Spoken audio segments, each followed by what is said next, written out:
오늘은 부활절 네 번째 주일입니다.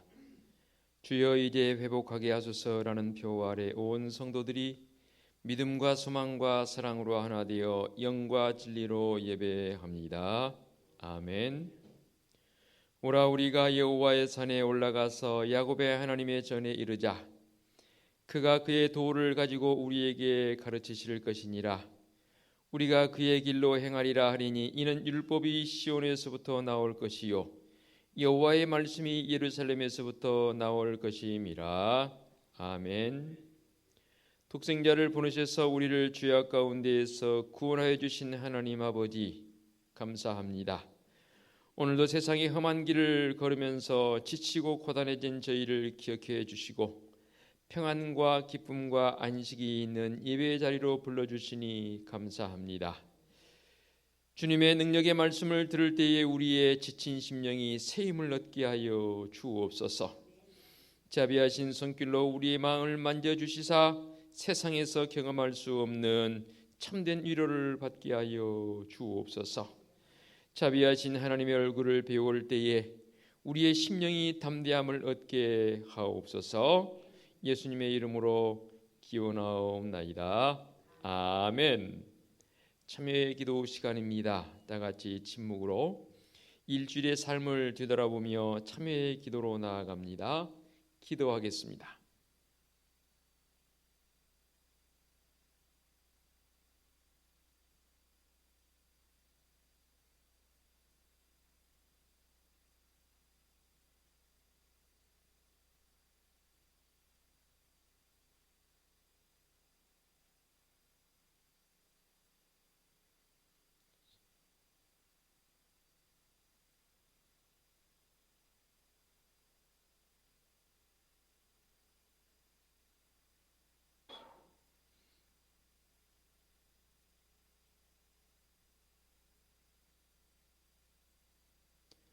사함의 확신입니다.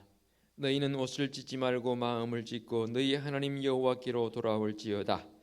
그는 은혜로우시며 자비로우시며 노하기를 더디하시며 인애가 크시사 뜻을 돌이켜 재앙을 내리지 아니하시나니. 아멘.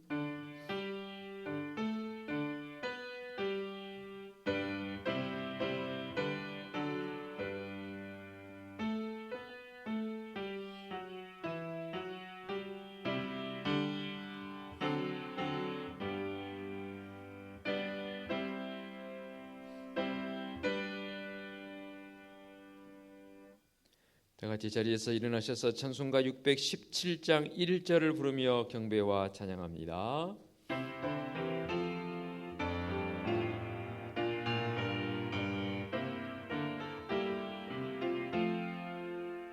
주님을 찬양합니다. 내 맘과 정성 다하여 놀라우신 주님의 크신 능력 찬양하리라. 주님을 찬양합니다. 내 맘과 정성 다하여 주 안에서 언제나 기뻐하리라. 할렐루야. 주 안에서 언제나 기뻐하리라. 할렐루야. 아멘. 성시 교독하겠습니다. 여호와여 주께서 나를 살펴보셨으므로 나를 아시나이다.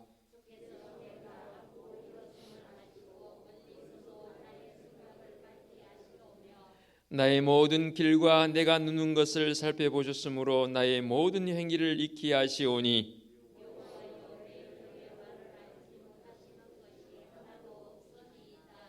주께서 나의 앞뒤를 둘러싸시고 내게 안수하셨나이다.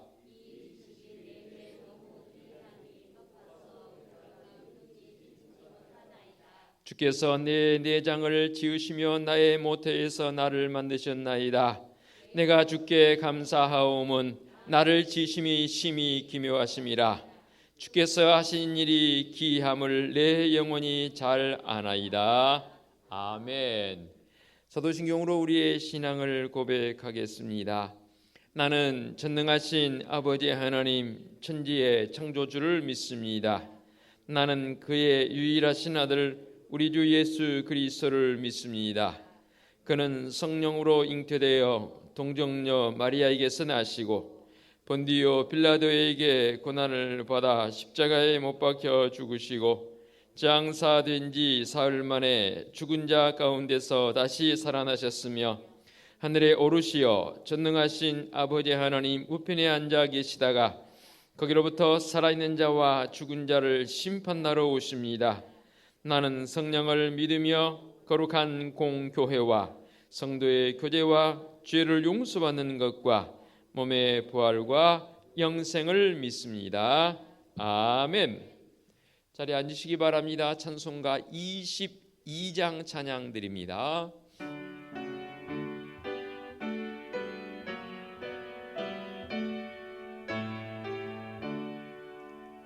만유의 주 앞에 감사를 드리고 다 경배하면서 찬송을 부르세. 내 맘 열어 한 소리로 기뻐 주를 찬양하라. 영원한 그 나라 주 다스리시니 생명의 열쇠는 주님의 것이라. 내 맘 열어 한 소리로 기뻐 주를 찬양하라. 죄짐을 벗은 주 앞에 가리니 마음에 영원한 기쁨이 넘친다. 내 맘 열어 한 소리로 기뻐 주를 찬양하라. 참 소망 가지고 그날을 기리며 주 다시 오실 때 기쁘게 맞으리. 내 맘 열어 한 소리로 기뻐 주를 기뻐하라.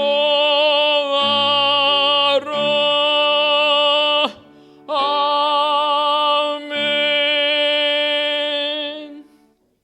김혜경 권사님 기도 인도하시겠습니다.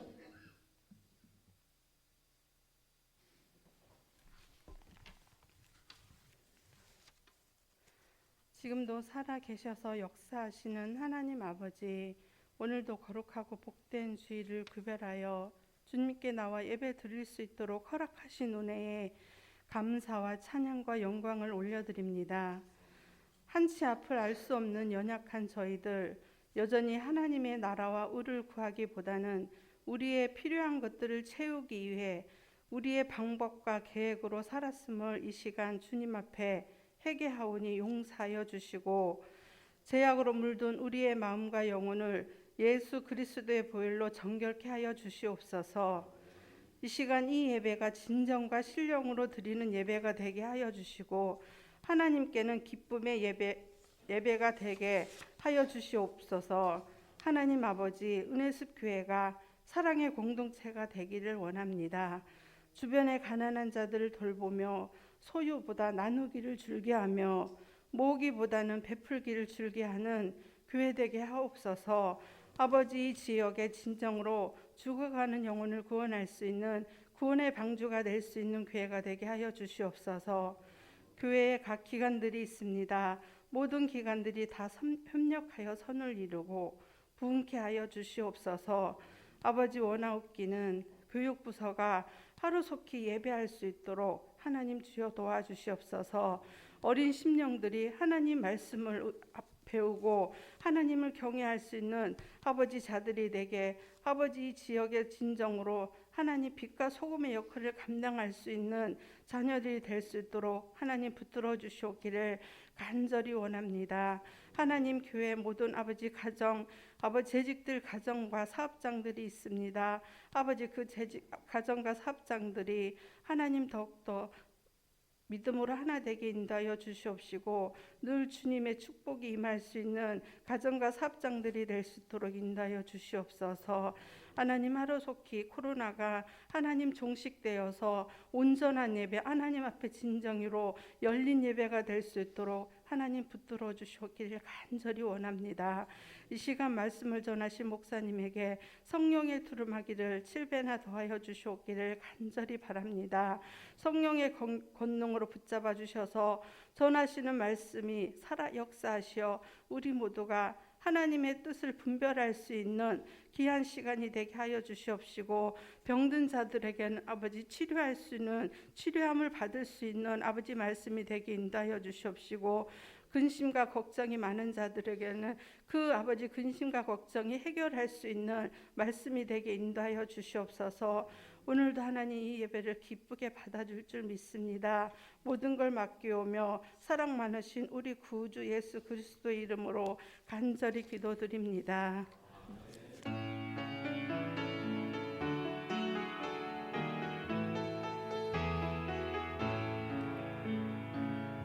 하늘에 계신 우리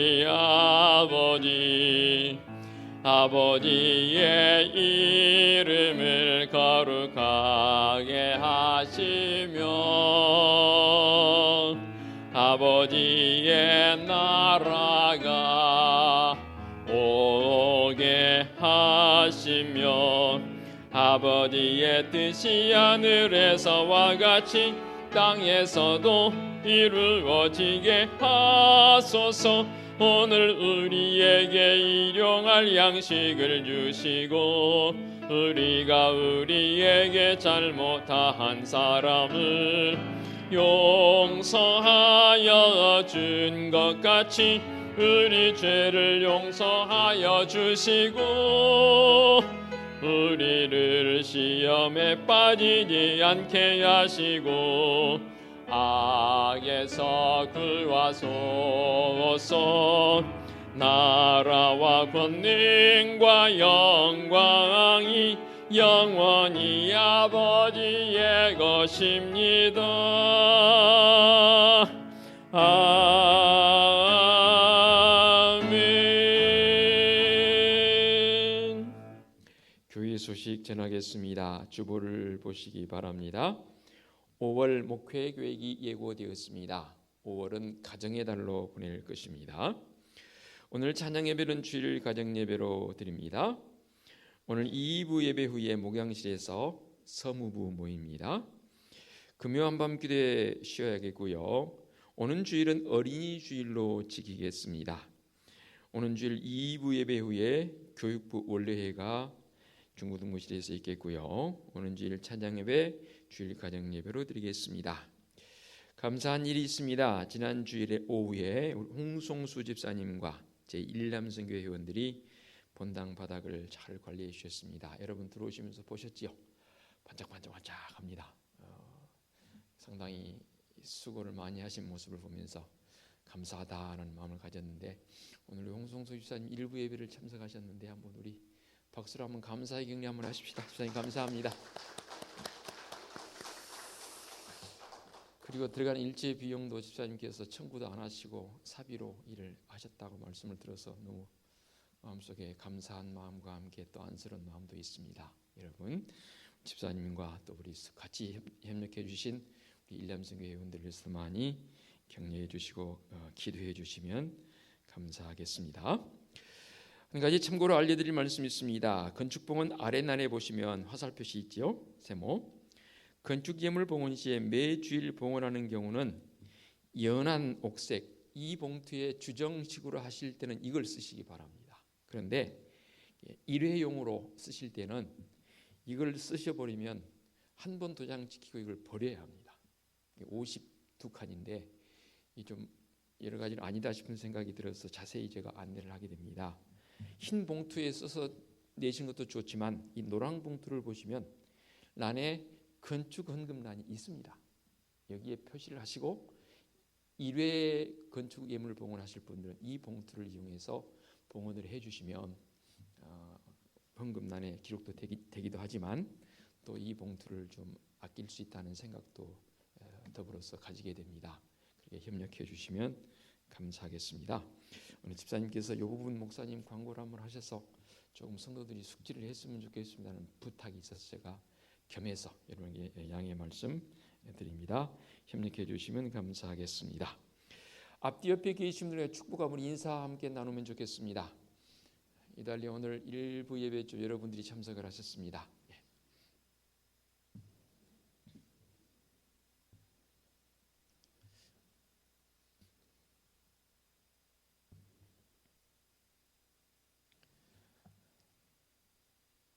이 주간도 이제 달이 바뀌는 그런 소중한 한 주간이고 예고된 것처럼 5월은 그야말로 가정의 달입니다. 믿음의 성도의 가정이 그 어느 때보다도 우리 표 실천사항처럼 주님 예수 그리스도로 말미암은 가정 천국을 이루어갈 수 있는 또 예배가 회복되는 우리 성도들의 가정 되어지시기를 당부드리겠습니다. 봉헌 찬송 634장 찬양 드립니다. 모든 것이 주께로부터 왔으니 이 예물을 주께 드리나이다.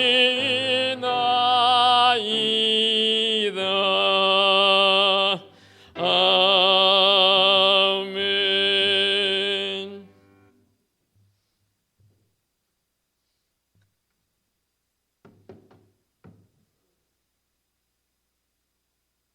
기도 드리겠습니다. 은혜로우신 하나님 아버지, 부활의 달 끝자락에서 부활의 주님을 잊지 않고 오늘도 부활 신앙을 가지고 주님과 동행하며 굳건한 성도의 삶을 살기를 원합니다. 오직 주님의 기쁨이 되는 삶을 향해 나아가는 복된 성도들의 삶이 되게 하여 주시옵소서. 이렇게 성일을 맞이해서 주님 앞에 나와 예배하며 예물들을 봉헌합니다. 모든 것이 다 하나님의 것임을 진심을 담아 고백하며 11조 예물을 봉헌하옵고 범사에 감사한 일들이 있어서 감사 예물을 봉헌하오며 선교적 사명 조금이라도 감당하고자 선교 예물을 봉헌하며 이 코로나19 시대에 어려움 당한 이웃들이 있습니다. 그들에게 조금이라도 도움이 되고자 구제 예물도 봉헌하며 매주일 잊지 않고 건축 예물과 주일 예물 봉헌합니다. 예물 봉헌하는 성도들의 그 손길이 참으로 귀하고 복됩니다. 성도들의 삶의 자리인 가정과 직장과 사업장이 주님의 크신 은총 속에서 날마다 든든히 서가며 무사람들의 부러움이 될 수 있는 성도들의 든든함이 또 풍성함이 있게 하여 주시옵소서. 주님의 그 크신 은혜와 사랑으로 핏값으로 세워주신 우리 은혜숲교회가 올 한 해 동안은 회복을 갈망하며 주님의 그 크신 인도하심 속에 나아가고 있사오니 우리 믿음의 성도들의 모든 삶 속에서 특별히 하나님과의 더 긴밀한 깊은 영적 교제가 깊어지게 하여 주시옵소서.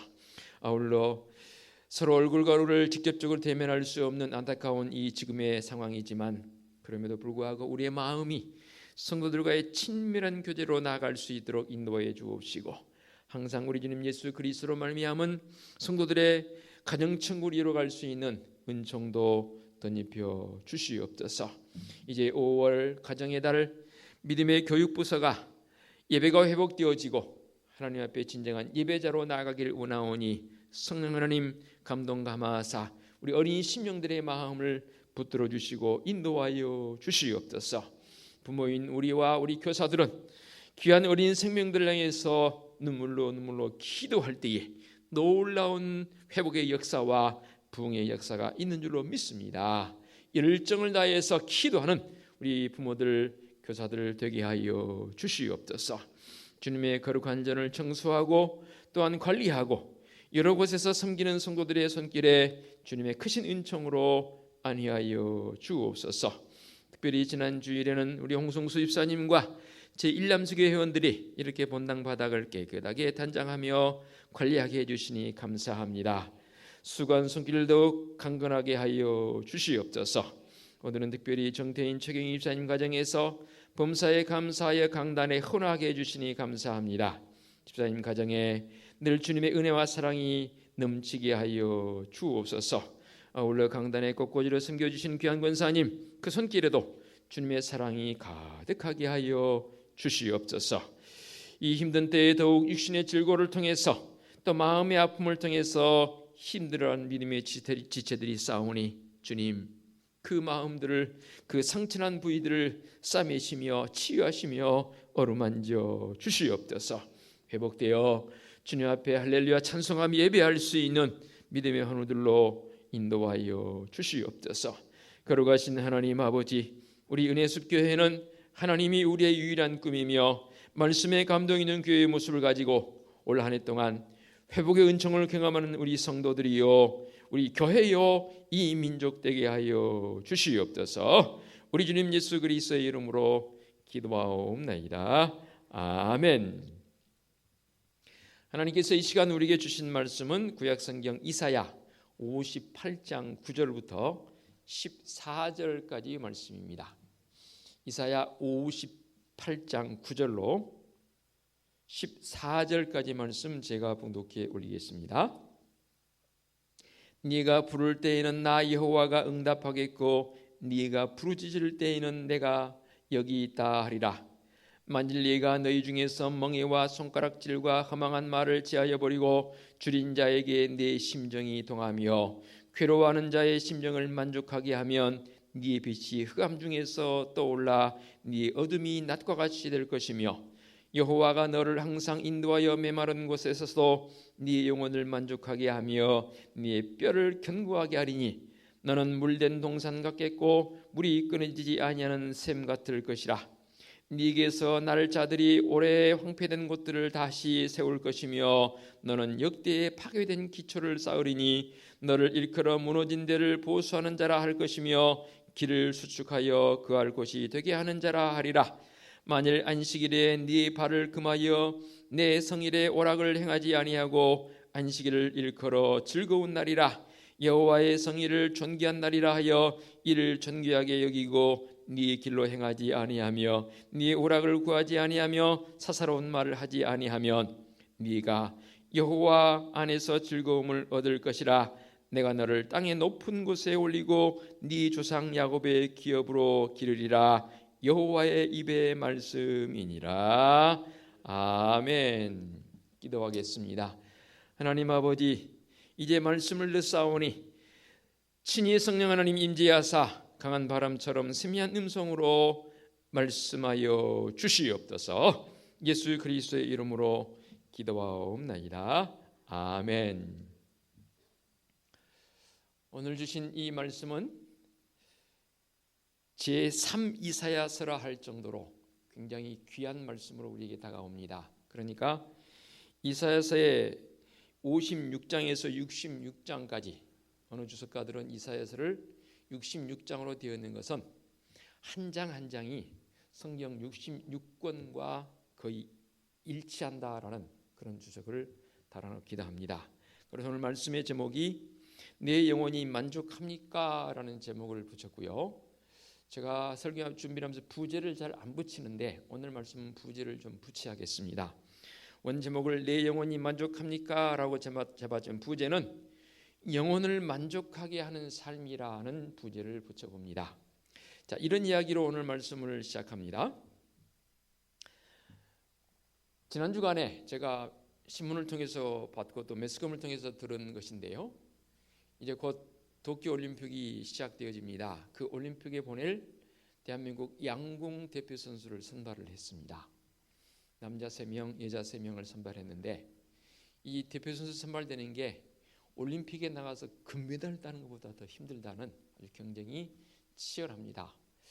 얼마 전부터 우리나라 선수들이 올림픽에 나가서 이 양궁 총 메달이 4개가 걸려 있는데 다 싹쓸이해 오는 그런 쾌거를 거두는 실력 있는 우리 양궁 선수들이죠.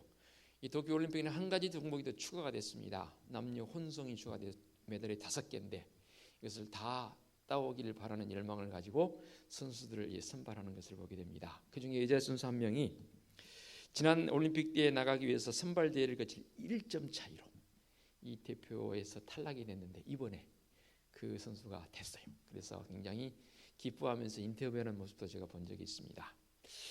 그것을 보면서 문득 말씀을 주면서 이런 생각이 떠올랐습니다. 기억이 떠올랐는데요. 완전인가요? 우리나라 선수는 아닌데 외국 선수입니다. 메달권에 들어와 있는데 진짜 화살 C를 당겨서 쐈는데 거의 10점 만점대에 꽂혔습니다. 그런데 조금 후에 결과가 어떻게 나왔냐면 0점 처리가 됐습니다. 중앙 가운데 거의 꽂혔는데 왜 0점 처리를 해버렸을까? 선수도 놀라고 감독도 놀라고 심지어는 관중석도 놀라가지고 눈을 크게 떴던 그 장면이 제가 생각이 납니다. 왜 그랬느냐? 결과를 말씀드리는데 이 양궁은 40초 이내에 화살 C를 당겨야 합니다. 시작 뚝 벨이 울리면 탁 겨냥해서 40초 이내에 탁 놔야 되는데 이 선수가 그만 40초를 어겨버린 거예요. 40초가 지나버린 거예요. 잘 거의 중앙에 10점 만점에 꽂혔지만 결국 이 선수의 점수는 그 외에는 0점 처리가 되어버렸습니다. 그래서 결국은 이 선수가 메달권에 들지 못했습니다. 무엇을 말씀드리고자 하냐면 오늘 말씀은 제가 9절부터 읽었지만 9절 중간에 있는 동그라미 표시 있죠. 만일 네가 너희 중에서라는 만일이라는 말이 있습니다. 이게 뭐냐면 영어로 말하면 if절입니다. 만약 뭐뭐하면 전제 조건이 있는 거죠. 만약이란 말은 그 전제 조건이 이루어지면 그 다음 그 되어진 일들이 이렇게 된다라는 게 바로 if절입니다.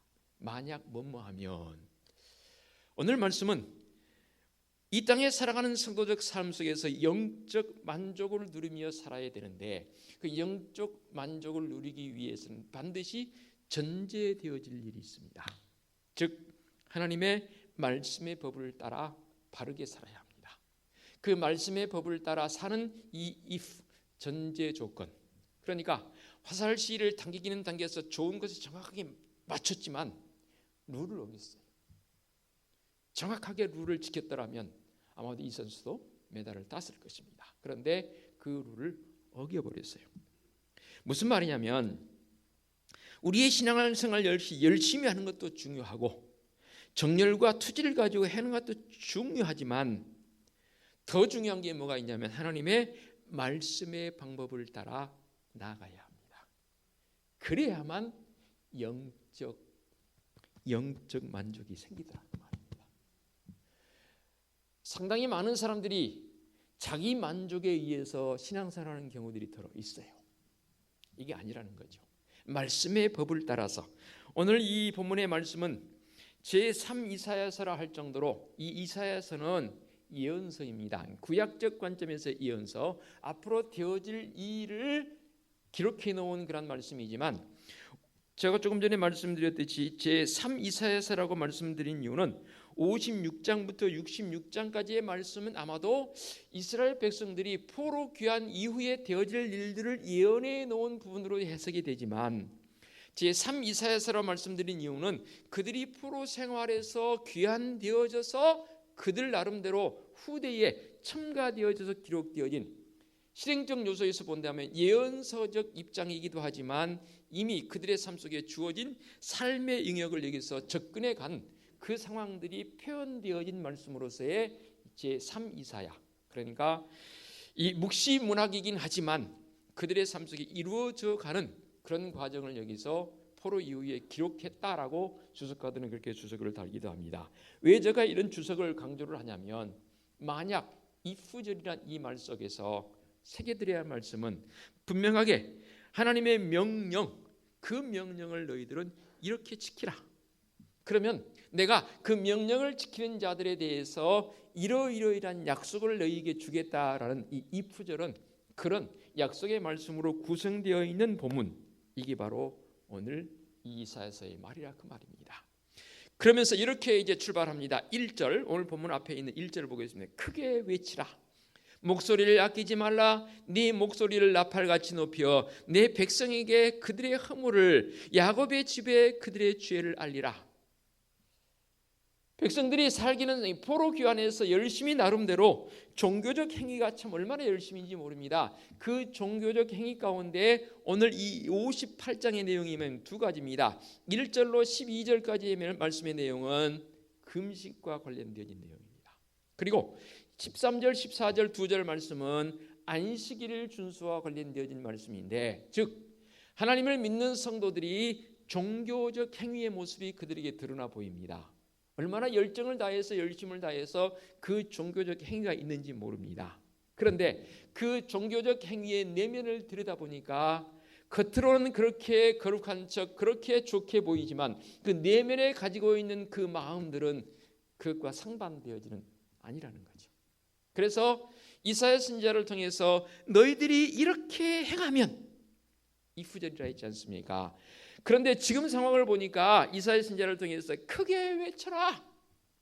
목소리를 아끼지 말아라. 네 목소리를 나팔같이 높여서 내 백성에게 그들의 허물을, 야곱의 집에 그들의 죄를 알리라. 무슨 죄의 내용인지에 대해서는 이제 2절 이하에, 그렇지만 그들이 날마다 나를 찾아 나의 길 알기를 즐거워함이 마치 공의를 행하여 그의 하나님의 규례를 저버리지 아니하는 나라 같아서 의로운 판단을 내게 구하며 하나님과 가까이 하기를 즐거워하는도다. 이 2절 말씀의 문맥으로 봐서는 진짜 그들이 잘하고 있는 것 같은데 앞뒤 문맥을 연결해 봤을 때는 그들의 삶이 아니라는 거예요. 아니라는 거예요. 아전이 이 말씀을 몇 번 읽으면서 마음속에 너무 안타까움이 생겼어요. 주님, 어찌 이럴 수 있다는 말입니까? 어찌 이럴 수 있다는 말입니까? 하는 그런 마음이 생깁니다. 그러면서 5절에 우리가 금식하되 어찌하여 주께서 보지 아니하시오며, 그러니까 금식을 하면서 주님을 향해서 그러는 거예요. 주님, 우리가 지금 금식하고 있사오니 좀 봐주십시오. 아주 그런 형태입니다. 4절 볼까요? 보라, 너희가 금식하면서 논쟁하며 다투며 악한 주먹으로 치는도다. 그러니까 종교적 행위로는 금식을 열심히 하는 것처럼 보이고 진짜 안식을 거룩하게 지키는 것처럼 보이는데 실제 그들의 삶 속에서는 이게 안 보여요. 그러니까 이사야 선지자를 통해서 너는 목소리를 아끼지 말고 나팔같이 크게 소리를 높여서 외치라는 거예요. 야, 이게 아니지 않느냐, 이게 아니지 않느냐라고 크게 외치라는 겁니다. 자, 그러면 이제 오늘 이 말씀을 통해서 구체적으로 우리가 정말로 말씀의 제목처럼 내 영혼이 만족하는 그런 삶으로 나가기 위해서는 이 후절, 조건절이니까 그 조건이 어떤 것이냐 그 말입니다. 가장 먼저 6절 볼까요? 내가 기뻐하는 금식은 흉악의 결박을 풀어주며 멍에의 줄을 끌어주며 압제당한 자를 자유하게 하며 모든 멍에를 꺾는 것이 아니겠느냐. 7절 또 줄인 자에게 네 양식을 나누어 주며 유리하는 빈민을 집에 들이며 헐벗는 자를 보면 입히며 또 네 골육을 피하여 스스로 숨지 아니하는 것이 아니겠느냐라는 이 표현입니다. 이 말씀을 한마디로 요약한다면 이런 겁니다. 바른 영적 깊이를 위한 내면적 모습으로 살라는 겁니다. 겉만 금식하는 자의 모습으로 살지 말라는 겁니다. 이 말씀의 의미는 바로 하나님께서 기뻐하는 금식은 사람들에게 보이기 위함이 아니고 서로를 돌보며 어려움 당한 이웃을 돌보라는 말입니다. 그래서 분명하게 언급합니다. 흉악의 결박을 풀어줘야 하고 줄인 자에게 양식을 나눠줘야 하고 등등. 심지어는 네 권력을 피하여 스스로 숨지 아니하는 것이 아니겠느냐. 내 권력을 피한다는 말은 무슨 말이냐면 자기에게 뭔가를 요구할까 봐, 자기의 피해를 줄까 봐 친척까지도 외면하는 거예요. 아마도 이스라엘 백성들의 마음속에 그런 마음이 있었던 것 같아요. 심지어는 내 권력임에도 불구하고. 하나님의 형상을 따라 지음받은 우리 인간이란 이 자체 나의 나됨, 이 모습은 참으로 귀하고 존귀한 존재입니다. 아닙니까? 옆 사람 한번 봐보시기 바랍니다. 그러면서 옆 사람에게 우리 이렇게 한번 격려 한번 하십시다. 당신은 참으로 귀한 존재입니다. 해보세요 한번요. 불편해도 옆에 사람이 안 계시면 앞뒤 계신 분들에게 한번 해보십시다. 당신은 참으로 귀한 존재입니다. 예, 그렇습니다. 하나님께서는 우리 인간을 만드실 때에 지배하고 억압하기 위한 존재로 만들지 않으셨습니다. 서로 돕는 배필로. 하나님께서 아담이 혼자 거하는 것을 안쓰럽게 여기셔서 아담의 갈대를 취하여 하와를 창조하셨습니다. 하와를 창조한 이유는 뭐예요? 돕는 배필로. 그러면 아담은 가만히 앉아 누리기만 하는 것이냐? 그게 아니지 않습니까? 서로 돕는 배필로 살 것을 권고하고 있습니다. 부부만 돕는 것이 아닙니다. 믿음의 지체들끼리는 우리는 서로 또 이웃과의 관계성 속에 서로 돕는 그런 믿음의 고백과 믿음의 삶이 우리에게 주어져야 합니다.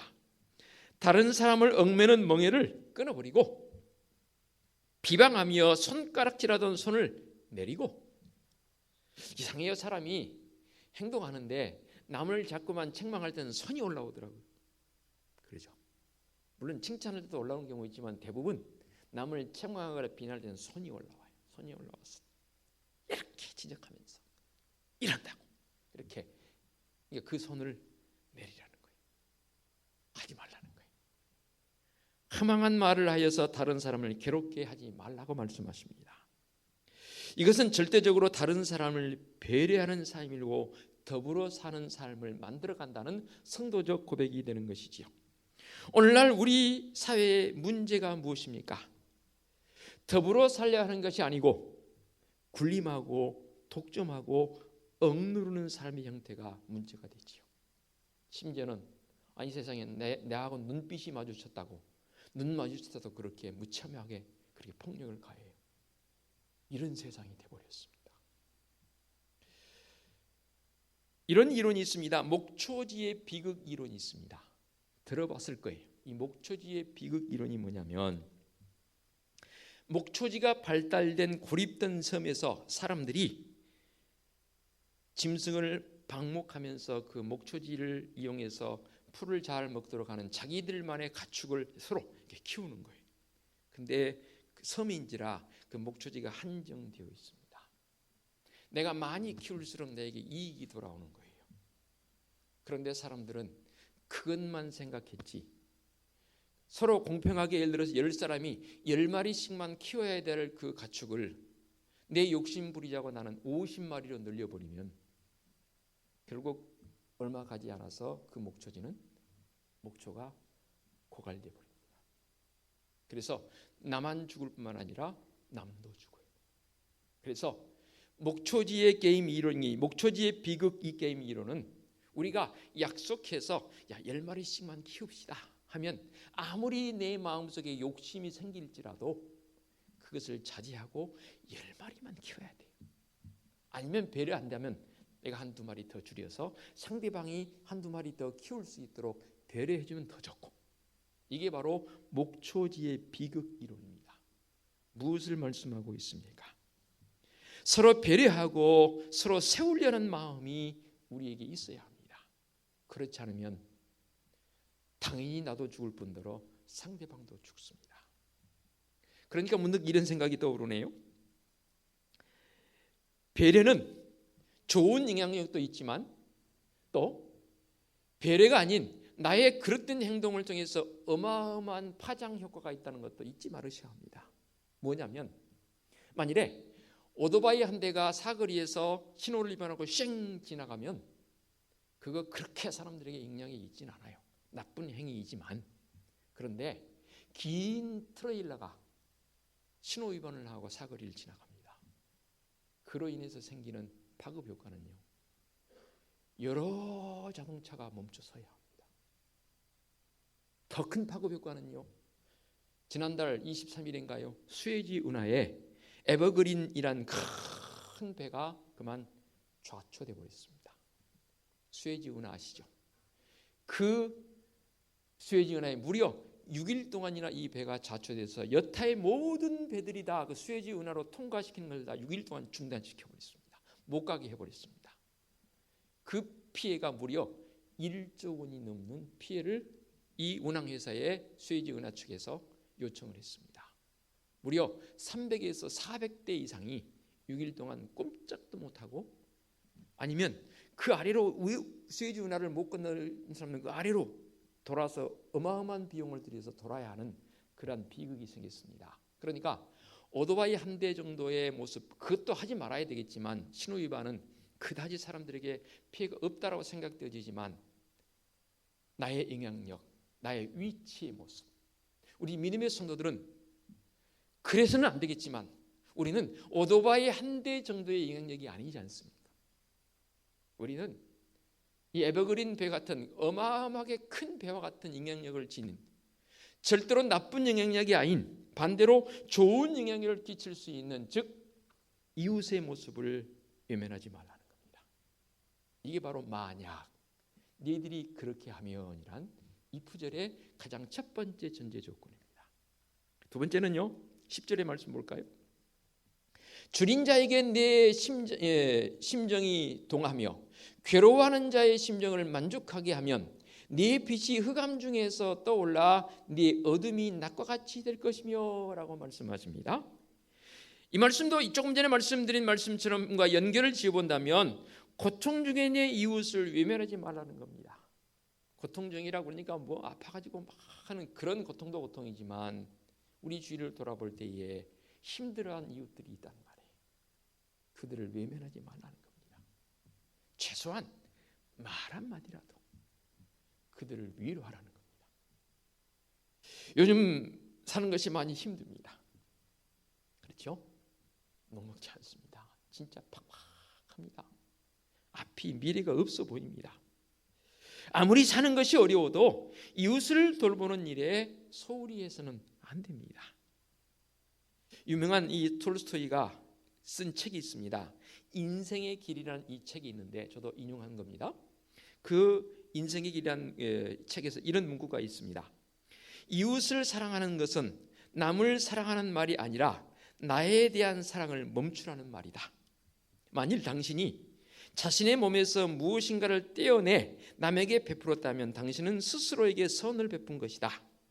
자기 자신을 완전히 버린다는 것은 신이 되는 것을 의미한다. 하지만 자기 자신만을 위해 사는 것은 동물이 되어버리는 것과 마찬가지이다. 우리 인생이란 동물적인 것에서 벗어나서 하나님에게 조금씩 가까이 가려는 노력이 우리에게 더 필요한 것이지요. 저는 내 이웃을 내 몸과 같이 사랑하라는 주님의 말씀이 이 톨스토이의 그 훨씬 더 깊이가 있는 주님의 분부의 말씀이라고 여겨지기에 이 톨스토이의 인생의 길이라는 책을 한번 인용해 봅니다. 세상은 자꾸만 나를 만족하게 살라는 겁니다. 자기의 기쁨을 추구하며 살라는 겁니다. 그래서 자기 개별서라는 책들을 다 읽어보면 시종일관 않다 이구동성으로 자기를 기쁘게 하라는 겁니다. 그것은 성도적 삶이 아닙니다. 더불어 살아가는 자와 함께 사는 존재이기에 우리는 공동체 운명입니다. 함께 느끼고 함께 아파하고 함께 공감하는 마음을 갖자 그 말입니다. 그래서 우리가 신앙의 공동체라고 말합니다.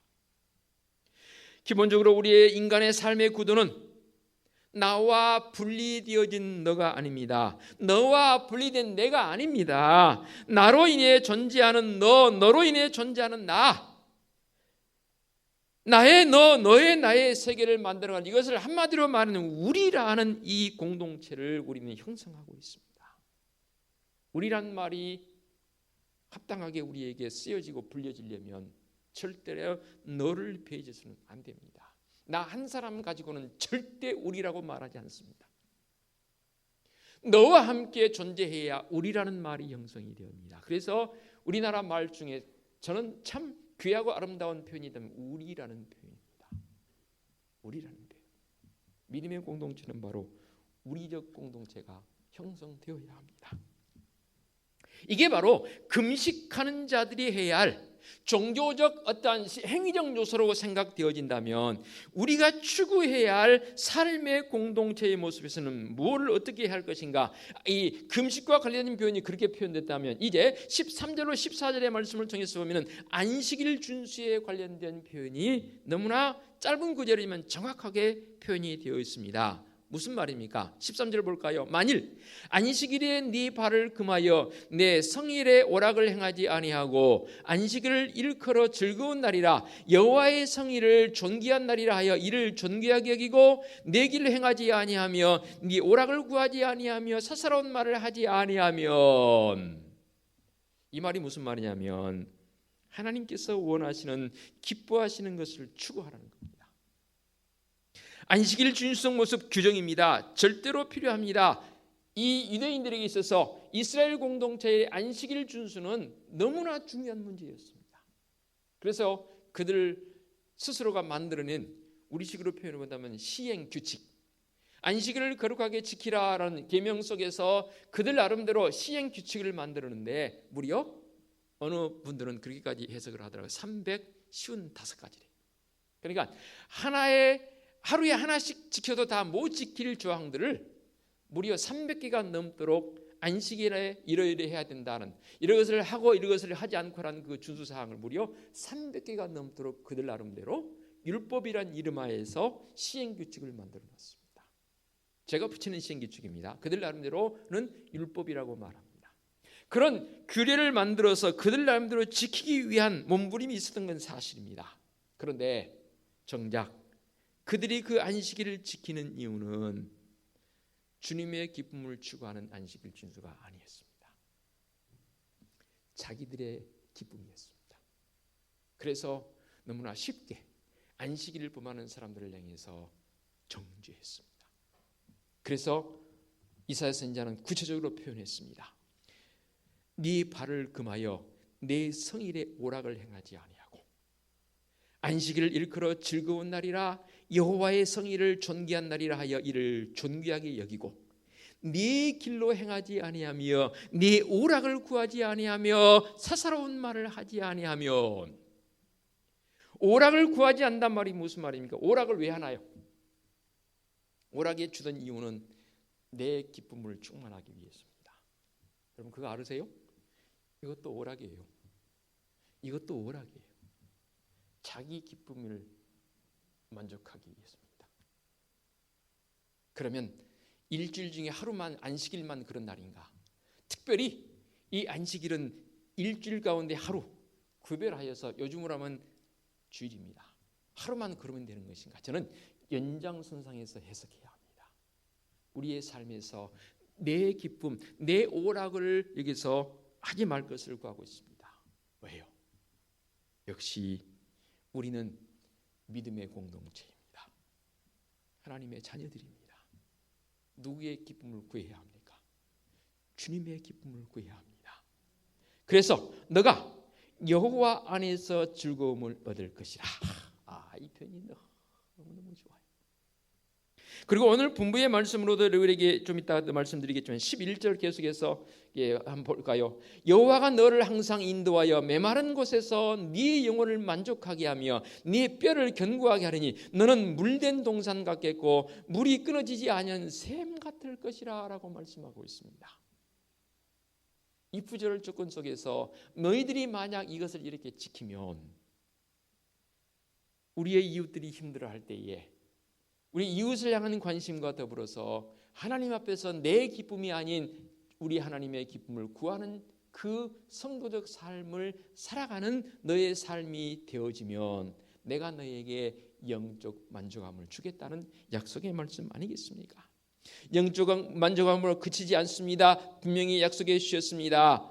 어떤 만족인가요? 좀 이따 찬양하겠습니다. 메마른 곳에서도 내 영혼을 만족하게 하고 네 뼈를 견고하게 하려니 너는 물된 동산 같겠고. 지금 곧 모내기철이 돌아옵니다. 우리 도심에 살아서 잘 모르지요. 약간만 교회로 나가보십시오. 이제 못자리 하느라고 지금 물을 박아놨습니다. 저는 그 모습만 보면 제가 농부의 아들로 자라서 그런지 몰라도 너무 마음속에 흡족함이 생겨요. 그리고 얼마 있지 않으면 모내기 다 하고 온 논이 다 파릇파릇합니다. 모를 심어놨습니다. 풍요가 약속되지요. 물된 동산 같겠고 물이 끊어지지 아니하는 샘 같을 것이라.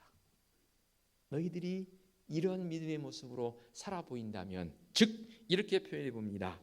예수 그리스도를 나의 구원의 주님으로 고백하며 산다는 것 귀한 일이죠. 반드시 해야 할 일입니다. 그러나 여기에 절대 잊으시면 안 될 게 있습니다. 뭡니까?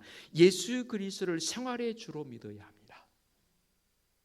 가분수란 말이 뭐냐면 머리가 커지고 몸이 작은 게 가분수라 그러잖아요. 믿음의 모습이 가분수가 되면 안 돼요. 예수 그리스도를 구원의 주님으로 믿는 그 믿음의 모습은 너무너무 신실해요. 너무너무 충실해요. 진짜 보기 좋아요.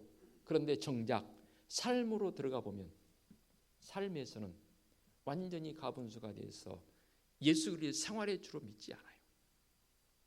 와서 거룩한 척하지만 실제 생활을 들어가다 보면 내 기쁨을 위해서만 살아요. 그런 믿음의 모습이 되어버린다면 이프절이라고 했잖아요. 조건절이라고 그랬잖아요. 하나님 약속하심이 우리에게는 하나도 시행되지 않습니다. 그 무엇보다 중요한 것은 바로 내 영혼의 만족입니다. 누구를 통해서? 주님 예수 그리스도를 통해서. 세상의 어떤 되어진 걸로 만족을 누리는 것이 아니고 말씀의 법을 통해 주신 하나님의 임재, 그것을 통해서 내 영혼이 만족함을 누려야 돼요. 보세요. 영혼의 만족함을 누리는 사람들의 삶을 봐보세요. 얼마나 활력인지 몰라요.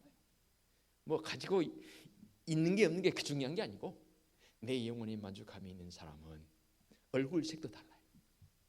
최소한 이 자리에 앉아있는 믿음의 성도들, 영혼의 만족함을 가지고 사는 여러분 되시기 바랍니다. 그러면 내 당대로 끝나지 않아요. 후손들에게 그것이 기업으로, 말씀이 약속하지 않습니까? 기업으로 우리에게 물려질 것이라. 14절 하반절, 네 조상 야곱의 기업으로 기르리라 여호와의 입의 말씀이니라. 제 말이 아니고요, 말씀의 법을 통해서 그 영혼의 만족함을 온전히 간직하는 우리 성도들 되시기를 부탁드리겠습니다. 기도합니다. 하나님 아버지 감사합니다. 영혼의 만족함이 있습니까? 물을 때에 저는 영혼의 만족함이 있습니다라고 자신 있게 고백할 수 있는 성도적 삶이 되게 하여 주시옵소서. 그럼 무엇을 통해서 영혼의 만족함을 누리느냐라고 다시 묻는다면 뭐라고 대답해야 할까요? 주님 예수 그리스도 때문입니다. 말씀의 법을 통해서 영혼의 진정한 만족을 누리는 성도적 삶임을 고백하는 거룩한 성도적 삶이 되게 하여 주시옵소서. 예수 그리스도의 이름으로 기도하옵나이다. 아멘. 결단 찬송 391장 찬양 드립니다.